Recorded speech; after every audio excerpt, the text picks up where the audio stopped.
La cerradura no era la misma y mi maleta estaba fuera de la puerta, como si alguien hubiera decidido borrar mi vida en unas horas sin avisarme, y cuando intenté abrir otra vez entendí que no era un error, porque desde adentro se escuchaba la televisión y sabía que estaba ahí, esperando a que me diera cuenta sola de que ya no tenía lugar en esa casa.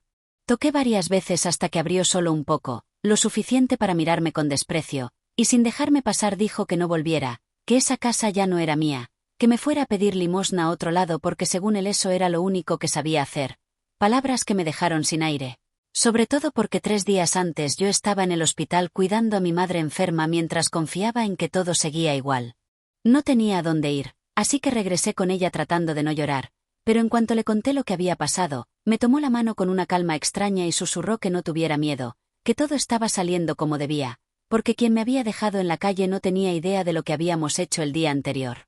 Antes de que todo pasara, mi vida era sencilla, tranquila, de esas que parecen iguales todos los días pero que dan seguridad, porque una se acostumbra a las mismas rutinas y cree que nada va a cambiar.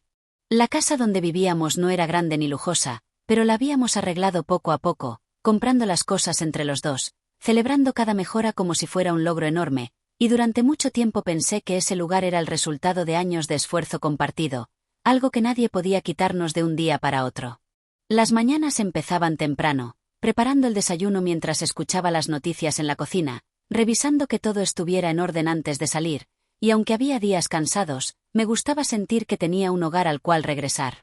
Los fines de semana solían ser tranquilos, a veces salíamos a hacer compras, otras veces nos quedábamos viendo televisión, hablando de planes que parecían posibles, como cambiar el coche, arreglar el patio o viajar cuando hubiera dinero suficiente.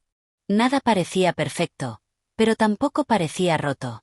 Mi madre siempre decía que la estabilidad no se nota cuando la tienes, solo cuando desaparece, y en ese tiempo yo pensaba que exageraba, porque todo se veía normal. La visitábamos seguido, llevándole comida o ayudándole con algunas cosas de la casa, y aunque ya estaba más débil que antes, todavía podía caminar y se esforzaba por no preocuparnos, repitiendo que lo único que quería era vernos tranquilos. Con el tiempo empecé a notar pequeños cambios, detalles que al principio parecían sin importancia, como respuestas cortas, silencios largos o miradas que evitaban las conversaciones, pero preferí no hacer preguntas para no provocar discusiones. Me convencía de que el estrés del trabajo podía explicar el mal humor, o que las preocupaciones por el dinero estaban afectando el carácter, porque era más fácil pensar eso que aceptar que algo dentro de la casa se estaba enfriando. Hubo días en los que la cena se hacía en silencio, cada quien mirando su plato sin decir mucho, y aunque esa incomodidad me dolía, trataba de mantener la calma para que todo volviera a ser como antes. Creía que las relaciones pasan por momentos difíciles y que con paciencia se pueden superar, así que seguí haciendo lo mismo de siempre, cuidando la casa, cumpliendo con mi trabajo y visitando a mi madre cada vez que podía, convencida de que la normalidad regresaría si yo no dejaba que todo se desmoronara. Nunca imaginé que mientras yo intentaba sostener esa vida, algo más estaba ocurriendo sin que me diera cuenta, moviéndose despacio, en silencio, como si alguien estuviera esperando el momento exacto para cambiarlo todo sin darme oportunidad de reaccionar. En ese tiempo todavía pensaba que los problemas eran pasajeros, que el cansancio era temporal y que lo peor que podía pasar era una discusión más, sin saber que muy pronto iba a descubrir que la tranquilidad en la que confiaba ya no existía desde hacía mucho, y que todo lo que yo creía seguro estaba a punto de desaparecer. Con el paso de las semanas, esa sensación de que algo no estaba bien dejó de ser una simple idea y empezó a sentirse en cada momento dentro de la casa, como si el ambiente se hubiera vuelto más pesado sin que pudiera explicar exactamente por qué. No era una pelea fuerte ni un cambio repentino, sino pequeñas actitudes que se iban acumulando, detalles que antes no existían y que poco a poco hicieron que la convivencia se volviera incómoda. Las conversaciones se hicieron más cortas, y cualquier pregunta sencilla parecía molestar. Había días en los que apenas cruzábamos palabras, y cuando intentaba hablar de algo normal, la respuesta era fría o llena de fastidio, como si mi presencia fuera un problema. Al principio pensé que podía ser estrés del trabajo, porque había mencionado que las cosas no iban bien y que necesitaba cuidar el dinero, pero con el tiempo esa explicación empezó a sentirse insuficiente. También noté que comenzó a llegar más tarde de lo habitual, siempre con alguna excusa distinta, diciendo que tenía pendientes o que había tenido que quedarse más tiempo, aunque antes nunca pasaba. No quise desconfiar, porque nunca me había dado motivos claros para hacerlo, pero la distancia se volvía más evidente cada día, y la casa que antes se sentía tranquila empezó a parecer un lugar donde debía medir cada palabra para evitar discusiones. El tema del dinero se volvió más frecuente en las conversaciones, incluso cuando no era necesario. Comentarios sobre gastos, sobre lo que costaba mantener todo, sobre lo difícil que estaba la situación, aparecían en momentos inesperados, como si quisiera recordarme que todo dependía de él. Eso me incomodaba, porque durante años habíamos tomado decisiones juntos, y de pronto parecía que mi opinión ya no tenía el mismo valor. Hubo una noche en la que, mientras cenábamos, dijo que las cosas no podían seguir así, que estaba cansado de cargar con todo y que necesitaba pensar en sí mismo. Palabras que me dejaron confundida porque nunca habíamos hablado de separarnos ni de empezar de nuevo. Pregunté qué quería decir, pero respondió que no era el momento para discutir y que ya hablaríamos después, cerrando el tema como si no fuera importante. Desde ese día empecé a sentir que algo se estaba preparando, aunque no sabía qué, porque no había una razón clara para tanto cambio. Todo parecía normal desde afuera, pero dentro de la casa la distancia crecía, y cada vez que intentaba acercarme encontraba una pared que antes no existía. En medio de esa tensión, la salud de mi madre empezó a empeorar, y las visitas al hospital se hicieron más frecuentes. Pasaba horas con ella, ayudándola en lo que podía, tratando de no preocuparla con mis problemas, porque bastante tenía con lo suyo. Pensé que esa situación difícil nos uniría más, que en momentos así la familia se apoya, pero en lugar de sentir comprensión, empecé a notar una frialdad que no sabía cómo explicar. Algunas veces, cuando decía que tenía que ir al hospital, la respuesta era seca, como si fuera una molestia, y aunque trataba de no darle importancia, dentro de mí crecía la sensación de que algo estaba cambiando demasiado rápido. Aún así, nunca imaginé hasta dónde podía llegar esa distancia, ni que mientras yo estaba concentrada en cuidar a mi madre, alguien más estaba tomando decisiones que iban a dejarme sin nada sin siquiera avisar. El momento que terminó de cambiar todo llegó cuando la salud de mi madre empeoró de repente y los médicos dijeron que necesitaba quedarse internada varios días para hacerle estudios y vigilarla de cerca. No era la primera vez que pasábamos por algo así, pero esa vez la noté más débil, más cansada, como si su cuerpo ya no respondiera igual, y no tuve dudas de que debía quedarme con ella el mayor tiempo posible, porque no quería que enfrentara sola ese momento tan difícil.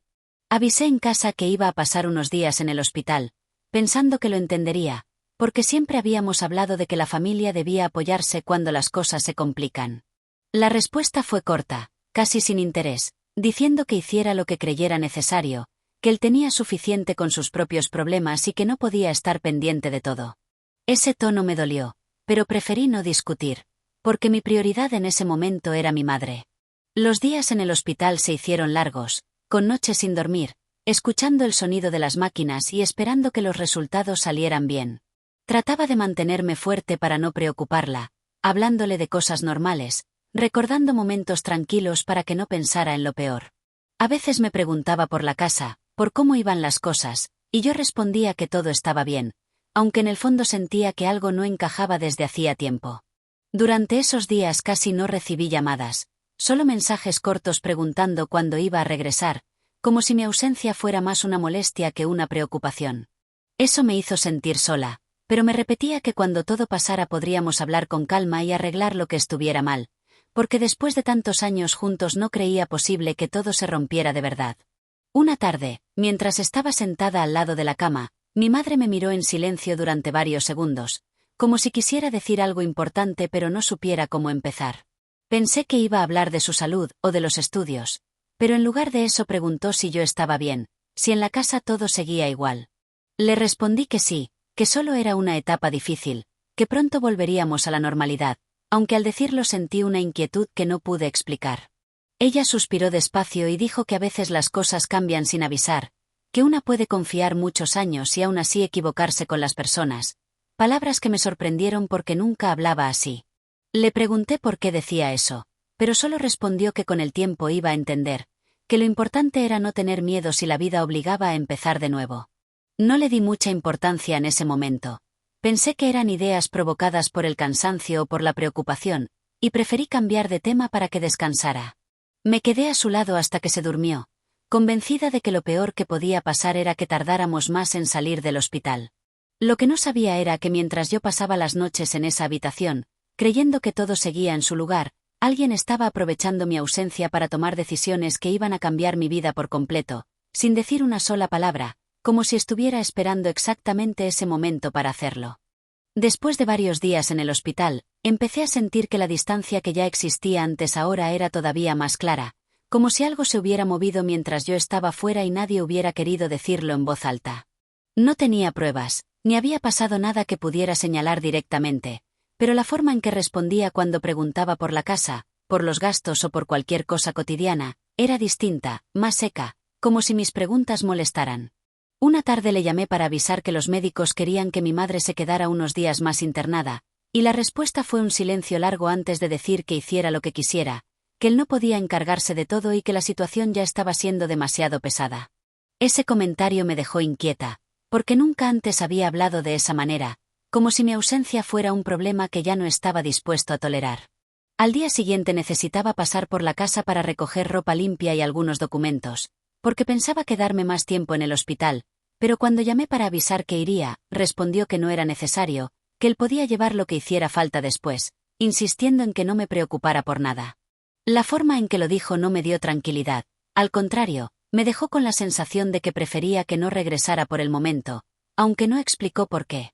Intenté convencerme de que todo era por el cansancio, que la presión del trabajo y la preocupación por el dinero podían estar afectando su humor, pero dentro de mí algo no terminaba de encajar.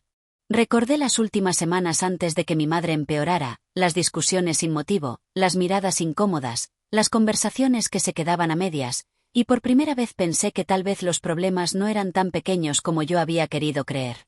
Esa misma noche, mientras revisaba mi bolso buscando unos papeles del hospital, noté que faltaba una tarjeta del banco que siempre llevaba conmigo.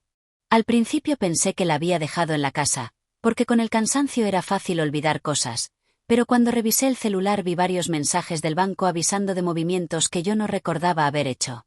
No eran cantidades grandes, pero tampoco eran gastos normales, y eso me hizo sentir un frío en el pecho que no pude ignorar. Llamé para preguntar si había usado la cuenta para pagar algo, tratando de sonar tranquila, como si solo quisiera confirmar, pero la respuesta fue rápida y molesta, diciendo que seguro estaba confundiendo las cosas, que en ese momento no tenía tiempo para revisar nada y que después hablaríamos. La llamada terminó sin aclarar nada, y me quedé mirando la pantalla con una sensación que nunca había tenido antes, como si de pronto ya no supiera con quién estaba hablando. No quise pensar lo peor, porque en ese momento lo único importante era que mi madre se recuperara, pero esa noche casi no pude dormir.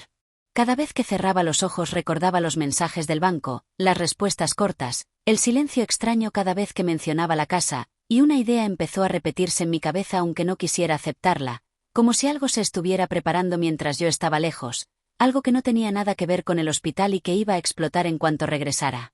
Aún así decidí esperar, pensando que cuando volviera todo se aclararía, sin imaginar que la próxima vez que intentara entrar a mi propia casa ya no iba a poder hacerlo. 2 días después de notar los movimientos en la cuenta, los médicos dijeron que mi madre estaba estable y que podía quedarme menos tiempo en el hospital, así que decidí regresar a la casa para cambiarme de ropa y descansar unas horas. En el camino pensé que tal vez todo lo que había sentido era exageración mía, que el cansancio me estaba haciendo imaginar problemas donde no los había, y que lo mejor sería hablar con calma para aclarar cualquier malentendido. Cuando llegué, lo primero que vi fue mi maleta junto a la puerta. No estaba abierta ni tirada, estaba acomodada a un lado como si alguien la hubiera dejado ahí con toda intención, y en ese momento sentí un presentimiento que me apretó el pecho antes incluso de intentar entrar. Saqué la llave, pero no giró. Probé otra vez, más despacio, creyendo que tal vez me había equivocado, hasta que entendí que la cerradura era distinta. Toqué varias veces, cada vez más fuerte, segura de que estaba dentro porque el coche seguía en el garaje. Pasaron unos segundos que se hicieron eternos hasta que escuché pasos acercándose. La puerta se abrió apenas, lo suficiente para que pudiera verme, pero sin dejar espacio para entrar. La expresión en su cara era fría, como si estuviera hablando con una desconocida. Pregunté qué estaba pasando, tratando de mantener la calma, pero la respuesta llegó sin dudar, diciendo que ya no vivía ahí, que había cambiado las cerraduras porque estaba cansado de cargar con alguien que no aportaba nada, y que lo mejor era que buscara otro lugar donde quedarme. Pensé que era una broma cruel, algo dicho por enojo, pero antes de que pudiera reaccionar soltó una frase que me dejó sin aire, diciendo que me fuera a pedir limosna a otro lado porque eso era lo único que sabía hacer. Sentí que las piernas me temblaban. Intenté recordar en qué momento habíamos llegado a ese punto. ¿Cómo era posible que después de tantos años todo terminara con una puerta cerrada en mi cara, justo cuando yo estaba pasando los días más difíciles en el hospital con mi madre? Quise discutir, preguntar por qué estaba haciendo eso, pero la puerta se cerró antes de que pudiera decir otra palabra. Me quedé parada en la banqueta con la maleta al lado, mirando esa casa que siempre había sentido como mía, sin entender cómo podía estar pasando de verdad. Revisé el celular pensando en llamar a alguien, pero no sabía a quién. No quería preocupar a mi madre, no tenía amigos cercanos a quienes pedir ayuda, y en ese momento sentí que no solo me habían sacado de la casa, sino también de la vida que había construido durante años. Después de unos minutos entendí que no podía quedarme ahí, así que tomé la maleta y regresé al hospital, tratando de pensar qué iba a decir cuando me preguntara por qué volvía tan pronto. Mientras caminaba por el pasillo, sentía una mezcla de vergüenza, tristeza y enojo, como si todo hubiera pasado demasiado rápido para poder reaccionar. Cuando entré a la habitación, mi madre me miró y supo que algo estaba mal antes de que dijera una sola palabra. Intenté fingir que no era nada, pero no pude sostener la mentira y terminé contándole todo, desde la cerradura hasta el insulto, esperando que se preocupara o que se pusiera peor por la impresión. En lugar de eso, me tomó la mano con una firmeza que no le había visto en días y me miró con una calma extraña, como si ya supiera lo que iba a pasar. Con voz baja, para que nadie más escuchara, dijo que no llorara, que lo que había ocurrido no era el final, porque quien me había dejado en la calle estaba seguro de que yo no podía hacer nada, y no tenía idea de lo que habíamos preparado antes de que todo empezara a cambiar. Esa noche me quedé en el hospital porque no tenía otro lugar a donde ir, sentada en la silla al lado de la cama tratando de aparentar tranquilidad para no preocuparla, aunque por dentro sentía que todo se había derrumbado en cuestión de horas.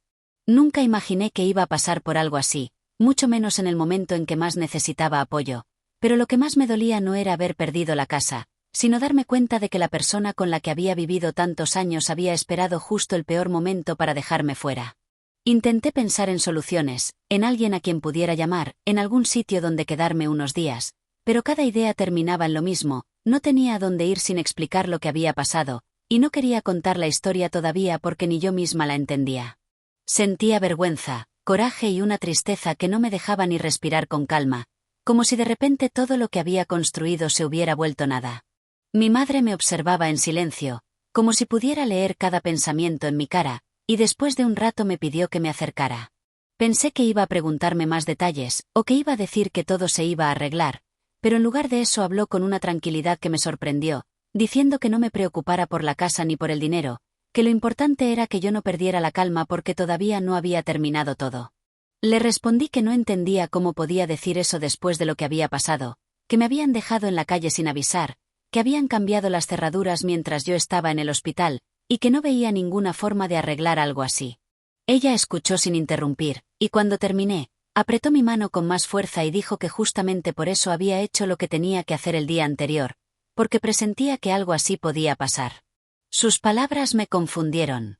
Le pregunté a qué se refería, pero miró hacia la puerta antes de responder, como si no quisiera que nadie más escuchara, y entonces me dijo que había cosas que yo no sabía, decisiones que había tomado en silencio para protegerme, porque nunca terminó de confiar en la forma en que me trataban en esa casa, aunque yo siempre intentara justificar todo.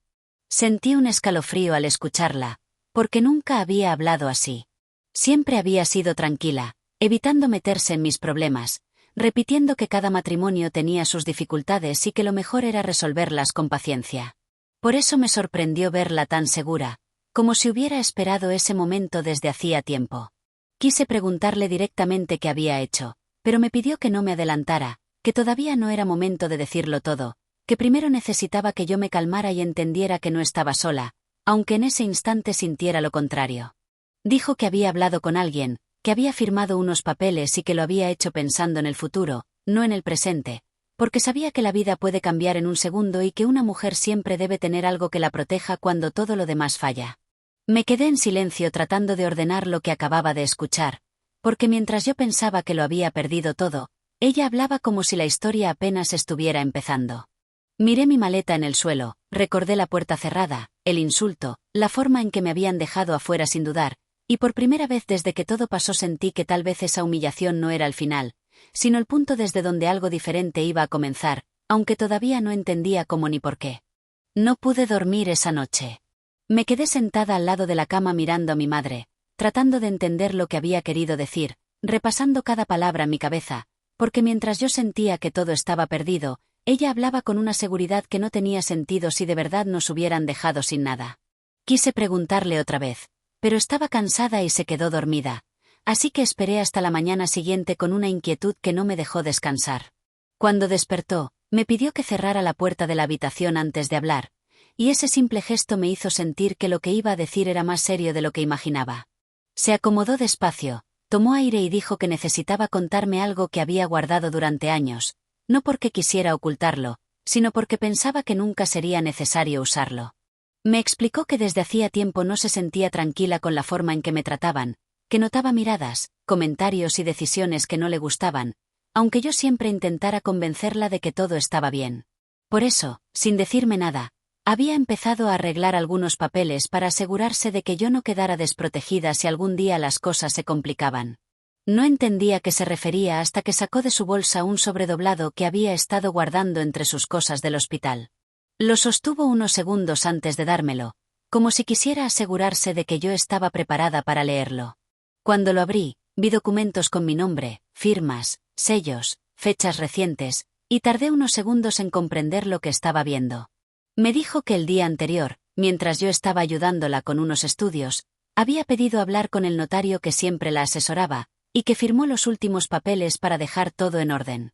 La casa donde vivíamos no estaba completamente a nombre de quien yo pensaba, porque años atrás ella había puesto parte del dinero para comprarla y nunca quiso decirlo para no causar problemas. Durante mucho tiempo no hizo nada, porque confiaba en que todo seguiría bien, pero cuando empezó a notar cambios decidió asegurarse de que nadie pudiera dejarme en la calle sin consecuencias. Sentí que el corazón me latía más rápido mientras leía, porque los documentos decían que su parte de la propiedad ahora estaba a mi nombre, y que cualquier movimiento hecho sin mi autorización podía ser impugnado. Eso significaba que cambiar las cerraduras, sacar mis cosas y decir que la casa ya no era mía no era tan simple como él creía. Le pregunté por qué no me lo había contado antes, y respondió que porque yo siempre defendía la relación, siempre pensaba que todo se podía arreglar, y no quería provocar una discusión sin motivo. Pero cuando vio cómo estaban cambiando las cosas, prefirió actuar en silencio para que, si algún día intentaban dejarme sin nada, yo tuviera cómo defenderme. Me quedé sin palabras. Recordé la puerta cerrada, el insulto, la seguridad con la que me había dicho que no volviera, y por primera vez desde que todo empezó sentí que esa seguridad no era real, que había tomado decisiones creyendo que yo no tenía nada, sin imaginar que el día anterior ya se había firmado algo que podía cambiar toda la situación. Mi madre me miró con calma y dijo que no hiciera nada todavía, que no discutiera, que no regresara a la casa a pelear, porque la mejor forma de enfrentar algo así no era con gritos, sino con paciencia. Aseguró que quien cree que ganó demasiado pronto siempre comete errores, y que lo único que necesitábamos era esperar el momento correcto para mostrar la verdad. En ese instante entendí que la historia no había terminado cuando me dejaron en la calle, apenas estaba empezando, y que por primera vez desde que todo pasó tenía algo más fuerte que el coraje o la tristeza, tenía una prueba en las manos y la certeza de que no iba a quedarme así para siempre. Después de leer los documentos varias veces, empecé a entender por qué mi madre estaba tan tranquila, pero eso no significaba que todo se fuera a resolver de un día para otro. Al contrario, ahora tenía más claro que debía actuar con cuidado, porque cualquier paso en falso podía darle tiempo a él para mover cosas, cambiar papeles o inventar una historia para justificar lo que había hecho. Por eso decidimos no decir nada todavía y pensar con calma qué hacer. Lo primero fue llamar al notario que había preparado los documentos. Quería confirmar que todo estaba en orden y saber exactamente qué significaban esas firmas, porque hasta ese momento solo tenía una idea general de lo que había pasado. Cuando le expliqué la situación, me pidió que fuera a verlo en cuanto pudiera, y ese mismo día, después de dejar a mi madre descansando, fui a su oficina con el sobre en la mano y el corazón latiendo fuerte. El notario revisó cada hoja con paciencia y me explicó que la parte de la propiedad que pertenecía a mi madre ahora estaba registrada a mi nombre, y que eso cambiaba completamente la situación, porque nadie podía sacarme de la casa sin un proceso legal. También dijo que el cambio de cerraduras y el hecho de dejar mis cosas afuera podía considerarse un abuso, sobre todo si se había hecho aprovechando que yo estaba fuera por una emergencia familiar. Escuchar eso me dio una mezcla de alivio y enojo, porque confirmaba que no estaba imaginando la injusticia. Aún así, me recomendó no presentarme de inmediato a discutir, sino reunir pruebas primero, guardar mensajes, movimientos del banco y cualquier cosa que demostrara que habían actuado sin avisar y con intención de dejarme fuera. Según él, mientras más tranquila me mantuviera, más fácil sería demostrar la verdad cuando llegara el momento. Salí de la oficina con la cabeza llena de ideas, pero también con una sensación nueva, como si después de muchos días de sentirme perdida por fin tuviera un camino claro. Durante los días siguientes seguí quedándome en el hospital, ayudando a mi madre y fingiendo que todo estaba igual, pero por dentro ya no era la misma. Revisé los mensajes guardados en el celular, tomé capturas de los movimientos del banco, anoté fechas, llamadas y cada detalle que pudiera servir después. También pedí a una vecina que me avisara si veía algo extraño en la casa, sin darle muchas explicaciones, solo diciendo que estaba arreglando unos asuntos. Cada información que aparecía confirmaba que las decisiones se habían tomado mientras yo estaba en el hospital, como si hubieran esperado exactamente ese momento para hacerlo todo rápido, sin pensar que algún día tendría cómo responder. Esa idea me dolía, pero al mismo tiempo me daba más fuerza para no rendirme, porque ahora sabía que no solo se trataba de recuperar un lugar, sino de demostrar que nadie tiene derecho a borrar la vida de otra persona de esa manera. Mi madre seguía observándome en silencio cada vez que regresaba al hospital, y una tarde me dijo que ya no me veía derrotada como el primer día, que ahora hablaba diferente, caminaba diferente, como alguien que dejó de tener miedo. Le respondí que todavía dolía, que todavía me costaba creer lo que había pasado, pero que ya no pensaba quedarme llorando, porque se habían decidido actuar a escondidas, entonces lo justo era que la verdad también apareciera en el momento menos esperado. Fue entonces cuando entendí que no necesitaba gritar ni correr a reclamar, porque la mejor respuesta iba a llegar cuando todos estuvieran seguros de que yo no podía hacer nada. Solo tenía que esperar el instante correcto, reunir todo lo necesario y dejar que fueran sus propios actos los que mostraran quién había mentido, quién había abusado y quién creyó que podía dejarme en la calle sin imaginar que la historia todavía no había terminado. El momento llegó antes de lo que imaginaba. Una semana después, la vecina me avisó que en la casa estaban preparando una reunión familiar, algo pequeño según dijo, pero con varias personas entrando y saliendo desde temprano. Cuando escuché eso sentí que el corazón se me aceleraba, porque entendí que era el momento perfecto. Si todo se decía en privado, podían negarlo, inventar excusas o volver a dejarme como la exagerada, pero frente a todos iba a ser distinto. Llamé al notario para avisarle que estaba lista para avanzar y me dijo que, si quería dejar todo claro, lo mejor era presentarme con los documentos y pedir que se revisara la situación delante de testigos, porque así nadie podría decir después que no sabía nada. Dudé unos segundos, porque la idea de volver a esa casa me revolvía el estómago, pero recordé la maleta en la puerta, el insulto, la noche en el hospital sin saber a dónde ir, y entendí que si no lo hacía en ese momento, tal vez nunca lo haría. Llegué por la tarde, cuando la reunión ya había empezado. Desde afuera se escuchaban voces y risas, como si nada hubiera pasado, como si esa casa no fuera el lugar donde me habían dejado en la calle días antes. Toqué la puerta con la misma mano que una semana atrás había golpeado sin que me dejaran entrar. Esta vez tardaron más en abrir, y cuando finalmente lo hicieron, la sorpresa en la cara de todos fue evidente. Nadie esperaba verme ahí. Intentó cerrar de nuevo, pero le dije con calma que no iba a discutir, que solo quería hablar unos minutos delante de todos, porque lo que había pasado no era algo que pudiera explicarse a escondidas. Algunas personas se acercaron preguntando qué ocurría, y eso hizo que no pudiera echarme sin más, así que terminó dejándome pasar, aunque su cara mostraba más enojo que miedo. Saqué el sobre y lo puse sobre la mesa sin levantar la voz. Expliqué que unos días antes habían cambiado las cerraduras mientras yo estaba en el hospital cuidando a mi madre, que mis cosas habían quedado afuera y que me dijeron que no volviera porque la casa ya no era mía. Varias miradas se cruzaron en silencio, como si nadie supiera qué decir, y entonces abrí los documentos y pedí que los leyeran. El notario, que llegó unos minutos después, confirmó lo que yo ya sabía, que parte de la propiedad pertenecía a mi madre desde el principio y que había sido transferida legalmente a mi nombre el día anterior a que me dejaran fuera, por lo que nadie tenía derecho a cambiar cerraduras ni a sacarme sin un proceso. Explicó también que cualquier intento de hacerlo podía traer consecuencias legales, sobre todo si se había aprovechado que yo estaba fuera por una emergencia familiar. El silencio que quedó en la sala fue más fuerte que cualquier grito. Nadie dijo nada durante varios segundos, y por primera vez vi duda en la cara de quien estaba tan seguro cuando me llamó mendiga en la puerta. Intentó decir que todo era un malentendido, que había sido por enojo, que no pensó que las cosas fueran así, pero ya era tarde, porque todos habían escuchado lo que había pasado y también lo que decían los papeles. No levanté la voz, no discutí, no dije insultos.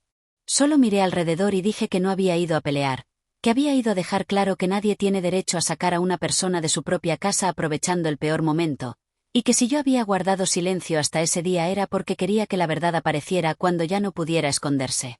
En ese instante entendí que la humillación que había sentido en la banqueta no era el final de mi historia, era el error que alguien cometió creyendo que yo no tenía cómo defenderme, sin imaginar que todo se iba a saber justo cuando más seguro se sentía de haber ganado.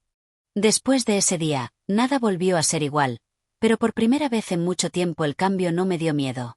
Los trámites tomaron varias semanas, porque todo tenía que hacerse de forma legal para que no quedara ninguna duda, pero esta vez no estaba sola ni confundida como cuando me dejaron la maleta en la puerta. Tenía los documentos, tenía el respaldo de lo que se había firmado y, sobre todo, tenía la tranquilidad de saber que la verdad estaba de mi lado. Regresar a la casa no fue como imaginé. No sentí alegría ni ganas de celebrar, solo una calma extraña, como cuando una termina una etapa muy pesada y entiende que lo importante no era ganar una discusión, sino recuperar la dignidad. Caminé por las habitaciones viendo las mismas cosas de siempre, pero ya no se sentían iguales, porque ahora sabía que el problema no había sido el lugar, sino la forma en que me habían tratado dentro de él. Con el tiempo decidí hacer cambios, no por rencor, sino porque necesitaba empezar de nuevo sin sentir que todo me recordaba lo que había pasado. Moví muebles, regalé cosas que ya no quería conservar y arreglé el cuarto que antes usábamos para visitas para que mi madre pudiera quedarse conmigo cuando saliera del hospital. Los médicos dijeron que todavía necesitaba cuidados, pero que estaba mejorando, y verla caminar otra vez por la casa fue el momento en que sentí que todo el esfuerzo había valido la pena. Nunca hablamos mucho de lo que hizo, porque ella decía que no lo hizo para demostrar nada, sino para evitar que un día me quedara sin protección. A veces me repetía que la confianza es buena, pero que una mujer siempre debe tener algo propio, algo que nadie pueda quitarle cuando las cosas cambian sin avisar. Al principio esas palabras me parecían exageradas, pero después de todo lo que pasó entendí que tenía razón. De la otra parte no volví a escuchar más que lo necesario para terminar los asuntos legales. No hubo disculpas sinceras ni intentos reales de arreglar las cosas, solo explicaciones tardías que ya no cambiaban nada. Y aunque antes pensé que eso me iba a doler, la verdad es que para ese momento ya no lo necesitaba, porque había aprendido que el respeto no se pide, se demuestra, y cuando alguien lo pierde, ninguna palabra lo devuelve. Con el paso de los meses mi vida se volvió más tranquila. Seguí trabajando, cuidando de mi madre y reconstruyendo poco a poco la rutina, pero esta vez sin ese miedo constante a que todo pudiera desaparecer de un día para otro. Aprendí a estar en paz sin depender de nadie, a tomar decisiones pensando en mí y no solo en mantener una relación que ya no era lo que yo creía. A veces recuerdo aquella tarde en la que no pude abrir la puerta y me vi sentada en la banqueta con la maleta al lado, pensando que lo había perdido todo. En ese momento creí que era el peor día de mi vida, pero ahora sé que fue el día en que empecé a abrir los ojos. Porque hay golpes que parecen el final, pero en realidad son la única forma de obligarnos a ver la verdad, y la verdad es que no era pobre, no era débil, no estaba sola. Solo estaba viviendo en el lugar equivocado, con la persona equivocada, creyendo que aguantar era lo mismo que amar. Si algo aprendí de todo esto, es que perder una casa duele, perder una relación duele más, pero perder la dignidad duele el doble, y cuando una decide no perderla nunca más, la vida empieza otra vez, aunque al principio parezca que todo se vino abajo.